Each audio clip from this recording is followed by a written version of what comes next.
Hey, I'm Tonya McGrath. This week on the PowerPLAY, our returning guest, President and Executive Director of Financial Education Associates, Jackie Cooper, talks to us about this seismic shift in the housing market.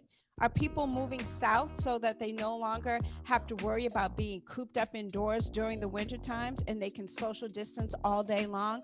Or is it because companies no longer have to have their people in the building? They can work from anywhere because everything is remote. And so therefore, you no longer have to be downtown in order to be close to work. We'll talk about all this and answer some of your questions with Jackie Cooper. That's next on the Power Play. From the studios at Home Bank Productions, this is the Power Play. Welcome to the Power Play. I am Tonya McGrath, your host. One of the most important factors that suffered significantly during the COVID pandemic, not including our lives, of course, was the United States economy. From business closings, governmental shutdowns, and schools going remote, everything in our lives suffered economically. The job losses of 2020 reached an all-time high and stressed the unemployment system to its capacity. But it's not all bad news. The pandemic has reordered or reshifted real estate markets across the board on an unprecedented scale. The shift in the housing market shows more and more people are buying or moving or working on investment properties. Is it because, for instance, people feel safer living in the South where they can spend all year round social distancing outside? Or is it the possibility of companies allowing workers to work remotely for the rest of their lives and no longer needing to live downtown? Or is it the luxury of living downtown diminishing with the possibility of restaurants, bars, and museums never opening back up? There is still much to understand about this current economic climate and what you should be focusing on if you're looking to buy, sell, or stay put. Our returning guest on the Power Play is founder, president, and executive director of Financial Education Associates, Jacqueline Cooper. Financial Education Associates provides high-quality financial education, seminars, and home buying and ownership courses. FEA offers homebuyer education and financial education classes both online and in person for Massachusetts homebuyers and homeowners. Jackie, welcome back to the Power Play. Thank you for inviting me again, Tonya. Oh, of course. You're you're one of my favorite people in the world, but in the whole world. Listen, before we get started, I kind of wanted to just get an idea of how you're doing, how you've been, managing this pandemic. You have been working at home for a while prior to COVID. So is it fair to say your life didn't change much? My life changed a little because now other people are home during the day. So that has changed my life just a little bit. The other thing that has changed is my interaction with colleagues. I used, even though I did most of my work from home, I used to go to meetings and conferences. And this is now the world headquarters of Financial Education Associates. This is where we do classes from here, we do conference speaking from here, and podcasts. So we do so many things right from this one little spot. So yeah, that's how my life has changed. I used to have more outside things, but now just about everything happens in this room, in this chair. Yeah. I have the same life right now, and I share my house during the day with my 13-year-old stepson. So I get it. And sometimes I'm like, I'm working. What are you doing? Right. Well, I want to play football. Business. Yeah, exactly.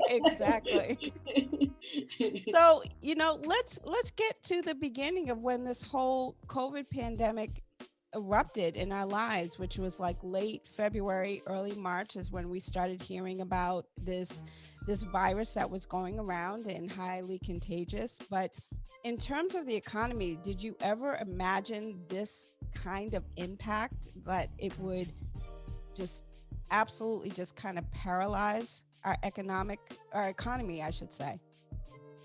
I mean, this whole thing has been interesting because a family member who will remain nameless because this is on the web, wanted to go to an Indonesian island for vacation. And the only way to get there was through Hong Kong.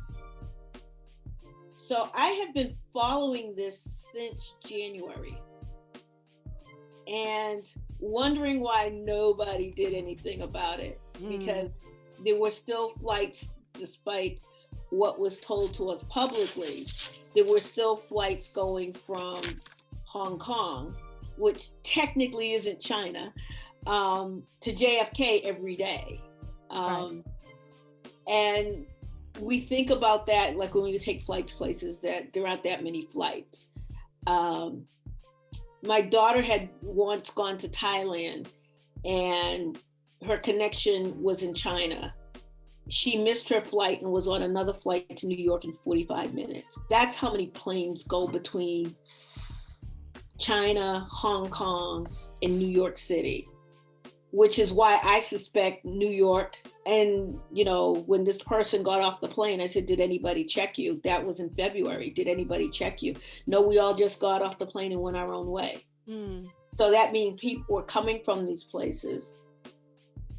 A lot of people on the plane were already masked because they already knew what their exposure and their danger could be.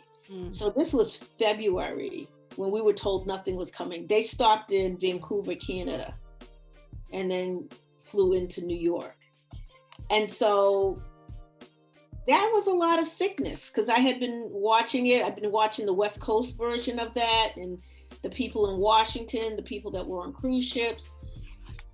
And if everybody's going to get sick, how do you expect to make money? Right. You know, that it's a major public health crisis. Major.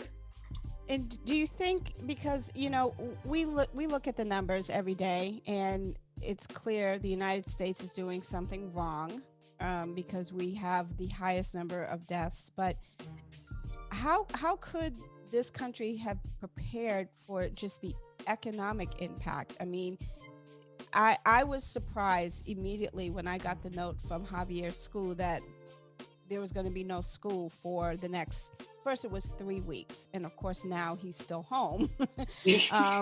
Longest 3 weeks ever. Well, longest 3 weeks ever. Absolutely. But, you know, I just kind of feel like there wasn't enough forethought, that people knew that this was coming, and how could we have prepared just in terms of our personal lives economically? How could we have just prepared for this? I mean, most public health issues don't precipitate an economic downfall. The challenge here was addressing the public health issue. I mean, there's no cure for COVID. You know, I can't take a course of anything for 10 days and be over it like you can, because, well, that's what you do with some bacteria, but viruses are different things. And there's no way to control it. There's no way to indicate whether how it's going to impact you. And nobody knew that much about it. However, there was no public health pandemic thing in place to stop it from spreading the way it did. Because my lifetime, your lifetime, nothing has ever spread like this. And right. Part of that was ignoring that a virus is a virus and you don't have control over that. Yeah. You know, you can't pretend that it's okay. You have to address it. And so that's the economic problem there, is that you ignored your health and now it impacts your money. It's like your own health. You allow yourself to get so sick that you can't go to work. And then you have to go on disability because you waited too long. Put that in a big public perspective. Right. That's what happened. You ignored when you started sneezing, and now here you are.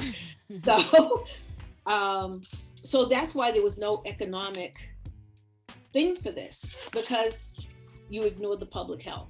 So the whole thing just kind of, you just got to see the worst of what happened. You can't ignore viruses.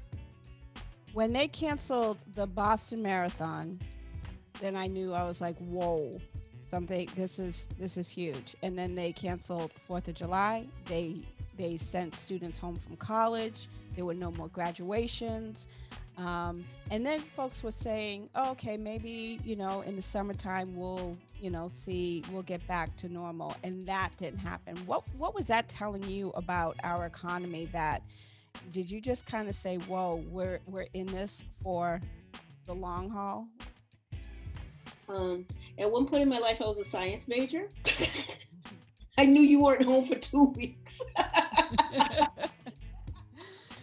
Yeah. None of this. The only thing in this whole thing that's shocking to me is the ignoring scientific principles. And, I read somewhere back in May that with all that was happening initially, 30% of people were still not washing their hands. That's simple. 30% of people didn't believe this was enough of a problem to just stand at the sink with a little soap and wash their hands. So in absence of cure, there were people not doing any prevention type of things. So yeah, you don't think it's bad until you catch it. And then it's like, oh my God, this is horrible. You know what I mean? So given that people are not taking it seriously, this could last forever. But I'm not predicting forever. I'm thinking, yeah, we probably got a little bit more to go before, we can be in public or adapt ourselves to being in public, given that this is still going on. Let's fast forward a bit to what was then happening with homeowners and with tenants. And that was, so people were losing their jobs, or people were being forced to, work from home. People were trying to apply for unemployment, which took forever, because I don't even think the unemployment office ever thought that they would be in this kind of situation. So, landlords were feeling the pinch and wanted to get their money. They couldn't get their money because people weren't working. Homeowners were getting in trouble with their banks and their lenders because they weren't working and they couldn't pay their mortgage. But Massachusetts and many, many other cities and states, and I think that there was even at some point something federal, legalized, they took an unprecedented step in legalizing an eviction and foreclosure moratorium. So this means that landlords couldn't evict non-essential tenants or follow through with non-essential evictions, I should say. And it also gave some protection to small businesses who have to pay rent for the buildings that they use, and property owners who were impacted by this economic crisis. But this seems to be a road that is going to take a long time to recover from, I think. What are your thoughts on that? The CARES Act is what allowed the forbearance for landlords, not landlords, but homeowners, and separating homeowners from landlords.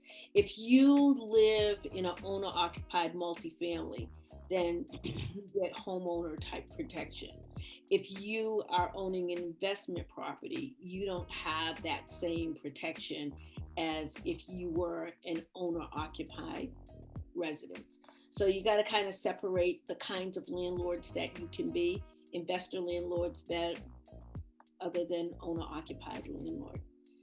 So they got forbearance. There were also programs early on that provided rental assistance for people who couldn't pay their rent. As far as the unemployment thing was going, there was a lot of fraud happening. And that, first of all, the change in the laws, they had to adjust the system because there were people that now can collect unemployment that could not in the past collect unemployment because it also included the self-employed in the whole bit. So the whole unemployment system had to be changed.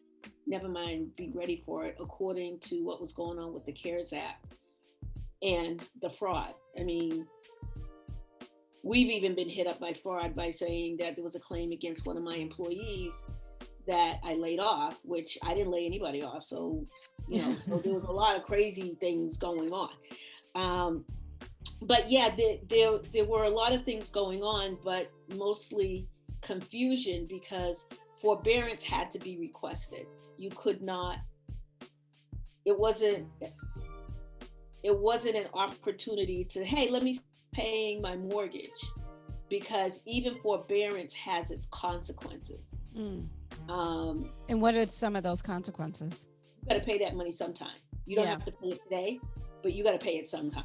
And so when and unlike back in 2008, when there was the crash, which was the last major housing event, you had the way that lenders required people to pay it back by paying all the money at one time. The government had to really rethink that because, we're thinking, oh no, we lost our houses. But now the banks were thinking, oh my God, now we got all this real estate. We're not a real estate company, we're a bank. So now they have to kind of like also construct how are they going to get this money back? Because the money's kind of owed to investors.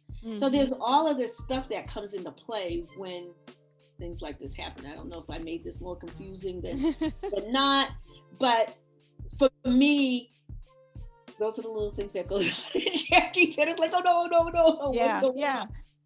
No, I'm a homeowner, and of course I had questions at first, but I have a tenant inside my home, right? So, and we were quite blessed with our tenant because she is in a different situation where her money is collected through a trust, and so we were okay. But I can only imagine if we had someone else in that apartment, or if we had gone through with an investment property, where we would be right now. Because as you said, we got to pay this money back at some point, or we lose money altogether. So, what is kind of the forecast for landlords in this situation? I mean, I imagine it's going to take months, if not years, to kind of normalize themselves economically. There's still some, of course, they're juggling longer than they thought they would have to. I know Massachusetts has the 211 system where, tenants can get help with their rent, and maybe also landlords getting some assistance because of the tenant can't pay. But it's a lot. It's a lot of things going on here, trying to keep things going. Some people, of course, are still working, but there are a lot of people that can't pay, and the courts are clogged with, eviction. That's not going to help anybody. I mean, as a landlord, you evict your tenant, then you have to, if the tenant gets evicted right away, they don't necessarily leave right away. There's a cost to the landlord for eviction. Right. Eviction is not free to a landlord. Right. So it's a very costly solution if someone doesn't have a place to go. And sometimes it's cheaper to let someone live there and pay rent. You know what I mean? No, you're absolutely right, because first of all, you're going to pay money to take the person to court to get them evicted. You've already lost money because they were unable to pay your rent. Then you're going to pay thousands of dollars because you got to pay for moving, you got to pay for storage, you got to get them out of there. And then you got to get your apartment ready to rent, and then take the time to find a tenant that has a job. So that's like months and months and months, and like it's like, what can you pay is a better question than you need to get out. Right. So what would your advice be to landlords who are in these particular situations? I mean, I would go, what could you pay? Versus, can you pay something? I mean, if somebody has no money, that's different than somebody who has reduced money. So if you have reduced money, you might not be able to give me my full rent, but what can you pay me? Mm-hmm. And legally, if you have a lease, you owe that money anyways. As a tenant, you still owe the money. It's an annual contract. But I think working with the tenant is the best solution. Help them apply for assistance, provide them with any information that you need to, maybe temporarily reducing the rent so that you can get something in, because a landlord still has expenses. You still have, the water bill. You're still responsible for any maintenance to the property. You still have expenses. It's better to get something than to get nothing. But the courts are so clogged with evictions, who even knows when your case would be heard? Right.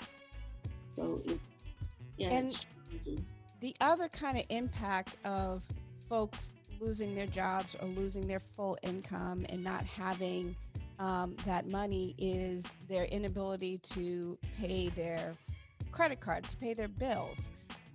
Anything that they have that is on credit, their inability to pay that. And that, I know, is affecting a lot of people. Credit scores are just dropping because I've heard stories of some of my friends who are actually paying their bills with their credit cards, because when they were working, they had these high credit limits, but now there's no income coming in, but they're literally paying their bills with their credit cards, and they're not able to pay them off each month because there's no income coming in. So they're paying them, and so they're getting themselves into a credit spiral, if you will. I don't know how we can reconcile this. What are your thoughts about how people can learn how to manage their credit a little better? Or is there going to be some type of, I just lost my train of thought. Is there going to be some type of waiver or something of that matter from creditors looking back at this particular time during this COVID pandemic and saying, okay, well, we're going to make some allowances because we knew what was happening? What are your thoughts about that? My thought when my income changes is I take a look at my spending. If you can't pay a utility bill because of job loss, like you have no income, there's help for that. So I wouldn't necessarily, because the thing is about debt, everything has different rules to it. When you owe the utility company, you owe the utility company. If you don't pay them and they out your lights, they send you to collections. Mm-hmm. Okay, so that's what happens with that. But if you call them and let them know that you have this financial issue, there might be a plan that they can put you on. There could be something that they could do rather than you take your credit card and pay your light, gas bill. Mm-hmm. Because like I said, it's different kind of debt. You put it on your credit card, and then you got to look at is it your phone plan, your cell phone you're putting on your credit card? Like, what are you putting on your credit card? And just evaluate if something could be adjusted. So I would make all those adjustments before I just kind of like keep on paying the things I've always paid. I would make my adjustments first, because if you should call your creditor. If you can't at least make your minimum payments, you should call them and try to get something adjusted there. But once you tell them that you're not working, your credit line's going to be shut off. So you got that thing happening. So I would really reevaluate my spending. Mm-hmm. A lot of people spend money on things that during this time, it's not even painful to cut it off, because you can't really go anywhere. Yeah. I was talking to a young lady the other day. She said she spends $600 a month eating out. And I was like, there's no good reason to do that because, you know, you need to save. So, Yeah. and then also looking at what you have saved, and how to use that effectively, because you are saving generally for emergencies. How can you do that effectively? Right. Make the most of that money without just blowing it off. But I would look at my budget first. That's what I would do. Yeah, and that's such a good point, because I was reading, there was a statistic that came out last week that said that less than 30% of Americans have enough money, if everything were to stop right now, have enough money to survive for the next 3 months. Less than 30% people. So that means the jobs are gone, income is gone, everything is shut down, but you still have to be able to survive. And less than 30%, that was extraordinary to me. Well, that goes along with the whole concept of, even before this, how many people had $500 to go towards an emergency? If you don't have $500, is not close to 3 months of anybody's expenses. There's nobody living on $500 a month or less, and savings is so important. And people, it's like one of those things like, okay, the game is over now. Whatever, we're going to stop right here, and whatever you got, and whatever you don't have, you don't have. And that's where we are right now. How we rectify that is always a question for me. Like, how do we do that? Not what impact does this have, even beyond I can't pay my mortgage? Because a lot of people, your taxes and your homeowners insurance is also tied into your mortgage payment. Right. And that debt, your lender's probably still accruing it. But yeah, it's a lot of money to be thinking about. What do people do? First, look at what you're spending your money on, and just look at what changes you can make. And some of those changes are going to be hard. And stop buying stuff off of Amazon that you don't need. That goes without saying. I mean, stop it. I mean, online shopping can be fun and can be addictive, but if you don't need it, you don't usually need anything. You're home, Right. I buy stuff that I need because I don't want to go to the store, which is a whole different thing. I'm one of those pandemic hiding in a bomb shelter kind of person till it's over. Yeah.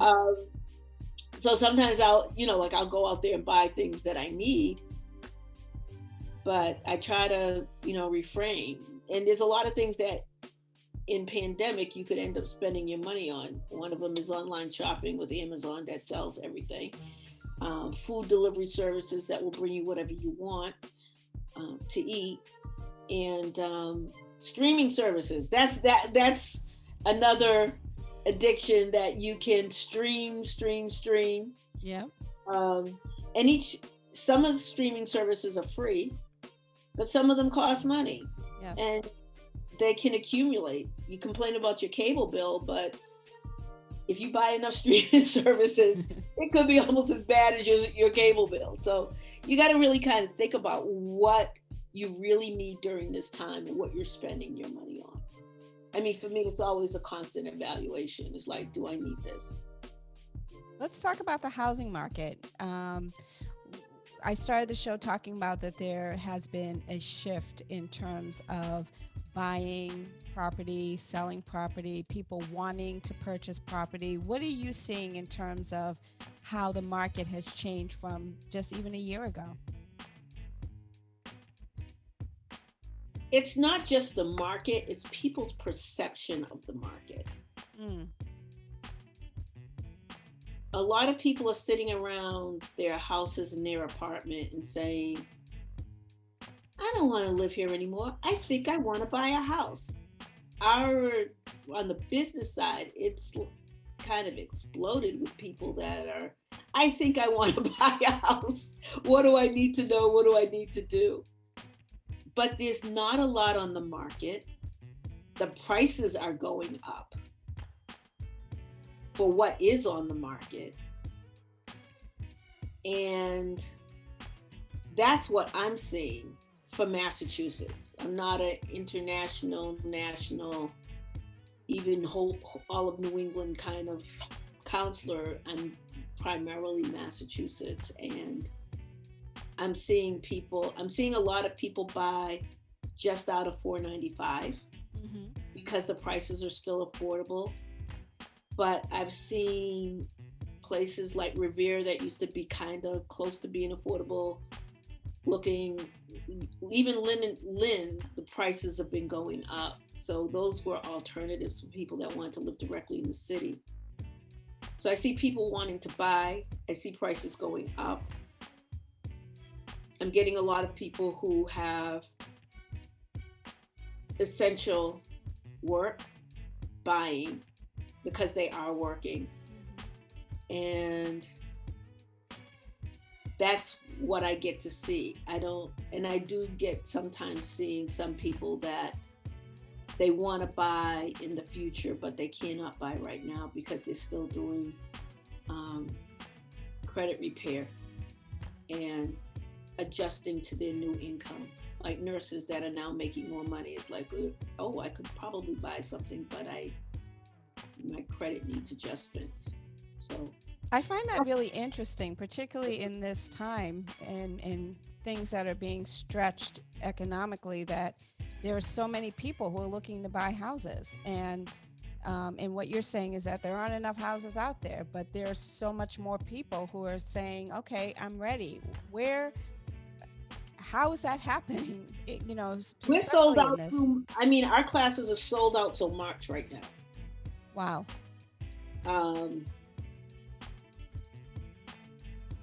And people are taking our online version of the class, not just the webinar, but the individual online is like, how do I do this so that I could buy a house? So a lot of people are trying to buy, but there's not a lot of inventory. And do you think that people are looking to leave the city, like downtown areas, like in some major markets like DC and New York and Philadelphia is another one? People are looking to leave the city because they're working from home, so there's no longer that need to be in close proximity to the companies, particularly these larger companies, that they can live anywhere. They can live across the country if they want to because they're working remotely. Are you seeing anything like that happening here in Boston? I think it depends on who you work for. Like I said, we get a lot of essential workers that are working at the hospitals. They don't necessarily want to move real far. They'll go out to 495 towns that have commuter rail service. They'll do that, but they're not looking for the woods. There are people now that they can work remotely. They will leave the state if they're rented. Like I can be closer to family and still own, in which case I wouldn't be working with them on that ownership. It's just anecdotal stories. But for people that are owning, I don't get a lot of, I've got to get out of the city. Mm-hmm. It's like, more like I hear people are leaving the city, so there's something here for me. It's like, is this my time now? Because I hear everybody's leaving. Yeah. But it's interesting. I think for some people, it really is a luxury to leave. It's not, that's more of a luxury than, anybody can just do that. Right. And with all the colleges and universities now fully remote, the majority of them are. I think that the exception are some of the medical schools where people actually have to be there. So that also leaves a huge vacancy issue, particularly in Boston. You know, you have Boston University, Northeastern, Emerson, just to name a few, UMass, all those different universities that are right in the Boston area, and there are no students there. And so I can only imagine that landlords are really trying to fill these spots. But it sounds to me, you're saying that people aren't necessarily looking for apartments to rent. They actually want to own their own property right now. Want to own. It's not, well, because I do ownership, I don't often hear people saying, oh, I want a bigger apartment. It's like, I want a house. I want a house for me and my family. So that is what I am seeing. But I recognize that I'm a microcosm of the whole world. And I hear on the news that, people are, Boston is losing population. But you have to consider how many students did they count as part of Boston population, because that number would be right. But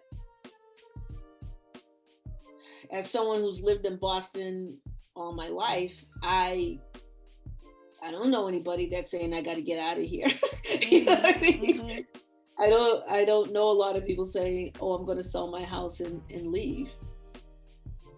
So that's what's going on. Is it a good time to buy now? Is that what you're kind of feeling or seeing in Massachusetts? I don't know good or bad times to buy more than you finding something that you could afford, that you want to live where you want to live. I mean, I've always seen the market that way. Can you afford it with, now there's not as many crazy mortgages as they were back in 2004, 5, 6. There were a lot of crazy mortgages that would lead people to believe they could afford to buy a house. But now there are not so many crazy things going on. As long as you believe that you could sustainably own a home, you should buy one. You could buy one. That's one of your options. I read a statistic that page per property views on real estate platforms like Realtor, Zillow are up 50% year over year, almost everywhere across the country. So it really does look like people are trying to, I mean, I don't know what this is saying about either the pandemic we're in or some kind of hysteria, but it's clear that everybody out there is trying to own something. And well, you have to also look at it, Tonya, is that people have more time.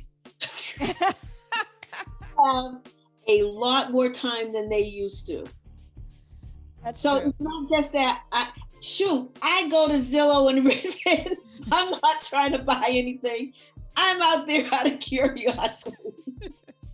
So I don't take that as oh my gosh, more people are trying to buy.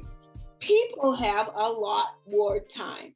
I just have to say it that way. That is absolutely true. You are absolutely right. They're looking for a home. No, they're not. You can't go to open houses like that anymore. There's not a whole lot of real open houses. Mm-hmm. The only way to look at houses right now is online. And people, I'm working, I do a little work, I go to Zillow for a little bit, I do a little work, I go to Redfin for a little bit. Like, that's what I see is happening. Yeah, that's a good point. That makes perfect sense to me. Absolutely perfect sense. Yeah. Let's talk about the work you do for financial education associates. And I imagine, the last few months have been quite busy. You just mentioned that your classes are absolutely full until March. Tell us, just first how things are going with your company, and, I can't imagine that you're quite busy, particularly this time of year. We are. It's being up when everything went down like was a turning point for us. We were having classes, people were attending. The classes weren't not all the classes were full. And the classes were, a little bit of a challenge from the perspective of you had to leave your job and decide to go someplace in the evening, going through Boston's horrendous traffic because we were mostly in the neighborhoods, and trying to focus on being in a class. And then after that, packing it all up and going home. Mm. Now you register at 6:25, you log on. At 8:30, you log off. Yeah. It made it so convenient for a lot of people. And we were ready when this happened. We've been running online counseling sessions since 2015.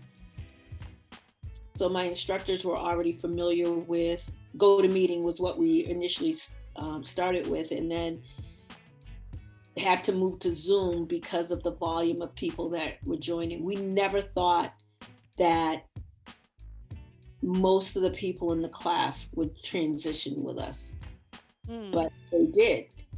It was like, oh my God, everybody's on here. This is like too low for what?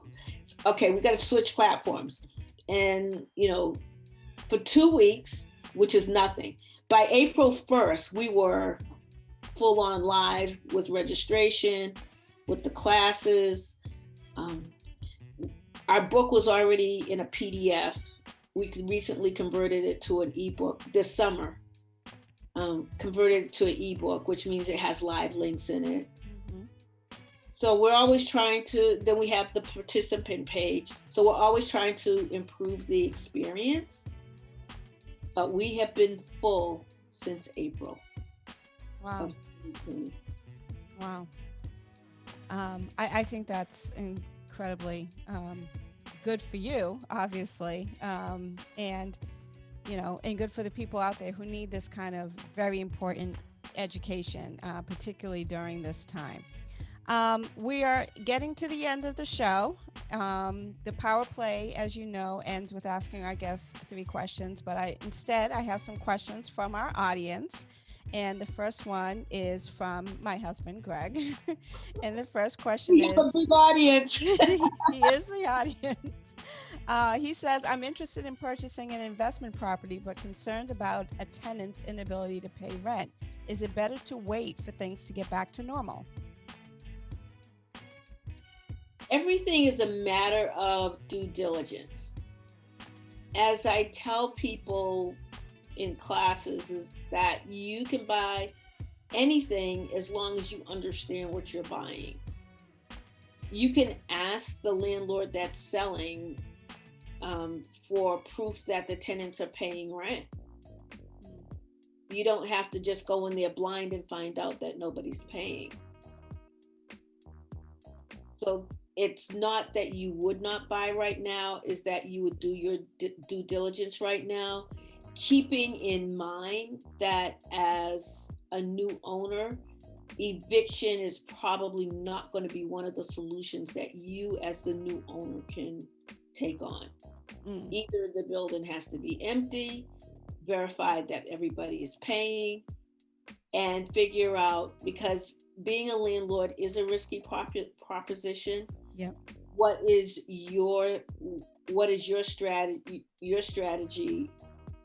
if tenants don't have rent, if the building has major issues, like what will your strategy be, and think that through, because investment's a little bit different than ownership. Great. Second question, quote, I've been saving my unemployment money and stimulus money to purchase my first home, but not sure when I'll actually be back at work. Do I even qualify right now, and how can I find out? I can tell you no, you don't have, if you don't have a job right now. The 2 pieces of home ownership is what you have saved and what you earn equals what you can afford to buy. if you've got savings and that savings is not enough to buy a house outright, then what you earn is important.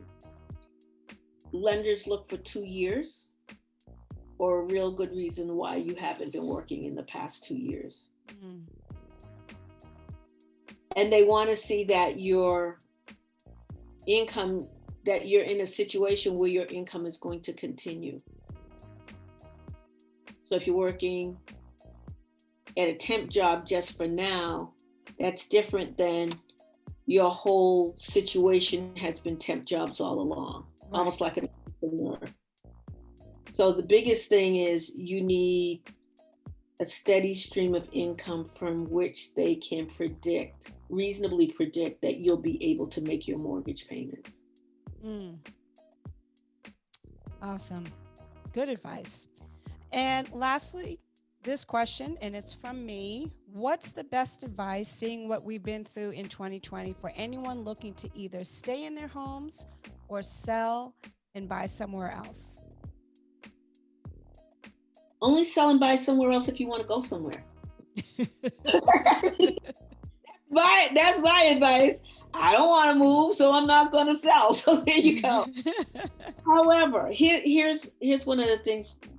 I look at people who may not in the long term be able to afford to stay in your house.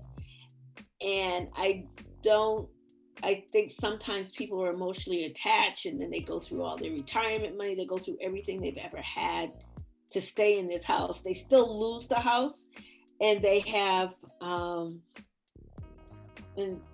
you're just kind of like depressed because of all of that. What I do recommend is that you really take a hard look at your finances. The difference between back in 2008 now is our property values. There is somebody who will buy your home and give you the money that you need for a fresh start, whether it's be a tenant for a little while. But don't wait until they're ready to auction your house to try to make some decisions. Mm.